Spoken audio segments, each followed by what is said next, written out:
Hello everyone, আমি Tiyasha Das. Simply studies চ্যানেলের পক্ষ থেকে তোমাদের সকলকে জানাই স্বাগত। আজকের ক্লাসে যে বিষয়টি নিয়ে আলোচনা করব সেটি একটি খুব গুরুত্বপূর্ণ একটি বিষয়। সেটি হলো বায়ু দূষণের ফলাফল বা প্রভাব। আগের ক্লাসে আমি বায়ু দূষণের কারণ সম্পর্কে আলোচনা করেছি, তো তোমরা দেখতে চাইলে অবশ্যই দেখতে পারো, কারণ ডেসক্রিপশন বক্সে কিন্তু লিঙ্ক দেওয়া আছে। তো চলো তাহলে ক্লাসটা শুরু করি, আর তোমরা অবশ্যই কিন্তু ক্লাসটা মন দিয়ে শেষ অবধি দেখতে থাকো। দেখো, বায়ু দূষণের ফলে কিন্তু বায়ুমণ্ডলের ওপর ব্যাপকভাবে ক্ষতিকারক প্রভাব ফেলে, যার মধ্যে সবচেয়ে ক্ষতিকারক প্রভাব হলো গ্রিনহাউস এফেক্ট। এটা কিভাবে হচ্ছে? বায়ুমণ্ডলের নিম্ন স্তরে কার্বন ডাই অক্সাইড, তারপর মিথেন, নাইট্রাস অক্সাইড, জলীয় বাষ্প, তারপর ক্লোরোফ্লোরোকার্বন গ্যাসের পরিমাণ কিন্তু বৃদ্ধি পাচ্ছে। এর ফলে কি হচ্ছে? এর ফলে কিন্তু বায়ুমণ্ডলের উষ্ণতা দিন দিন বৃদ্ধি পাচ্ছে, এবং বিজ্ঞানীরা মনে করেন যে এইভাবে যদি এই গ্যাসগুলোর পরিমাণ বাড়তে থাকে তাহলে কিন্তু ভবিষ্যতে আরও বায়ুমণ্ডলের উষ্ণতা বৃদ্ধি পাবে বলে মনে করেন।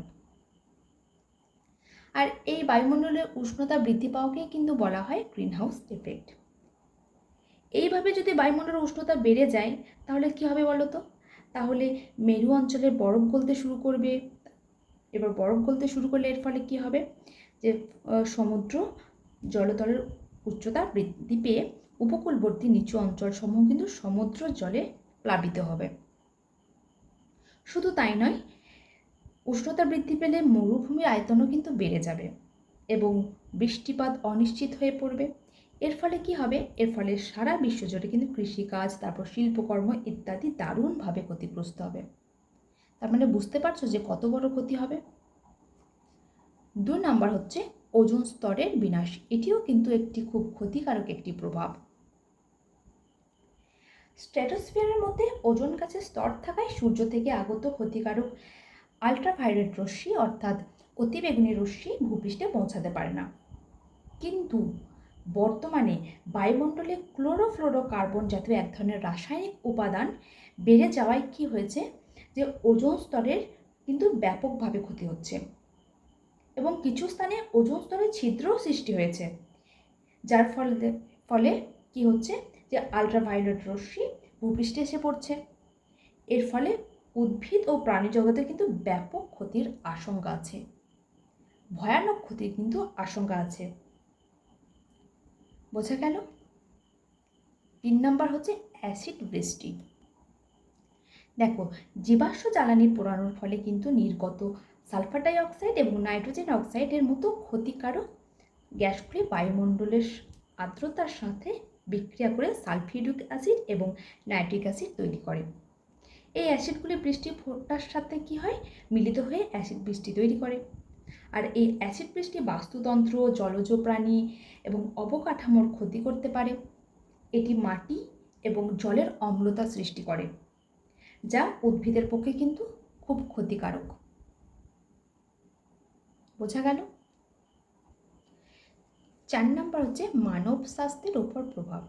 দেখো, বায়ু দূষণের ফলে সবচেয়ে বেশি ক্ষতিগ্রস্ত হয় কিন্তু মানব স্বাস্থ্য। দূষিত বায়ু গ্রহণের মাধ্যমে শুধুমাত্র শ্বাস প্রশ্বাসই নয়, এর মাধ্যমে জীবনও বিপন্ন হতে পারে। বায়ু দূষণের ফলে শ্বাসনালীতে জ্বালা, তারপর কাশি ও দম বন্ধ হয়ে যেতে পারে। বিশেষ করে সালফারের অক্সাইডগুলো ফুসফুসের নানা ধরনের রোগ সৃষ্টির প্রধান কারণ। আর নাইট্রোজেনের অক্সাইডগুলোর বিষাক্ত প্রতিক্রিয়ার ফলে কি হয়? যে ফুসফুসে ফুলে যায় এবং ফুসফুসে জল জমে রোগীর মৃত্যুও হতে পারে। অতিমাত্রায় বায়ু দূষণ দীর্ঘস্থায়ী হাঁপানি, তারপর শ্বাসনালীর প্রদাহ, এমনকি কণ্ঠস্বর ভঙ্গেরও কারণ হতে পারে। বুঝতে পারছো যে কত বড় একটা ক্ষতি মানব স্বাস্থ্যের এই বায়ু দূষণের ফলে। 5 নাম্বার হচ্ছে পশু পাখির ওপর প্রভাব। দেখো, তোমরা কি জানো যে দূষিত বায়ু পশু পাখির খাদ্যকেও কিন্তু দূষণ করে তোলে। আর এসব খাদ্য পশু পাখি গ্রহণ করলে কি হয়? যে বিভিন্ন জীবাণু দ্বারা আক্রান্ত হয় এবং অসুস্থ হয়ে পড়ে, এমনকি অনেক পশু পাখি কিন্তু মারাও যায়। আর এইভাবে কিন্তু অনেক পশু পাখি বিলুপ্তি করছে। বোঝা গেল? 6 নম্বর হচ্ছে প্রাণীদের ওপর প্রভাব। দেখো, বায়ু দূষণকারীরা জলাশয় স্থগিত হয়ে জলজ জীবনকে প্রভাবিত করে। আর এই দূষণ প্রাণীদের তাদের বাসস্থান ছেড়ে নতুন জায়গায় যেতে বাধ্য করে। এটি তাদের পক্ষে বিপদগামী হয়ে পড়ে এবং বিপুল সংখ্যক প্রাণী প্রজাতির বিলুপ্তির দিকে পরিচালিত করে। বোঝা গেল? 7 নাম্বার হচ্ছে উদ্ভিদের ওপর প্রভাব। দেখো, দীর্ঘ সময় ধরে যদি বায়ু দূষণ হয় তাহলে কিন্তু উদ্ভিদের ক্ষতি হয়।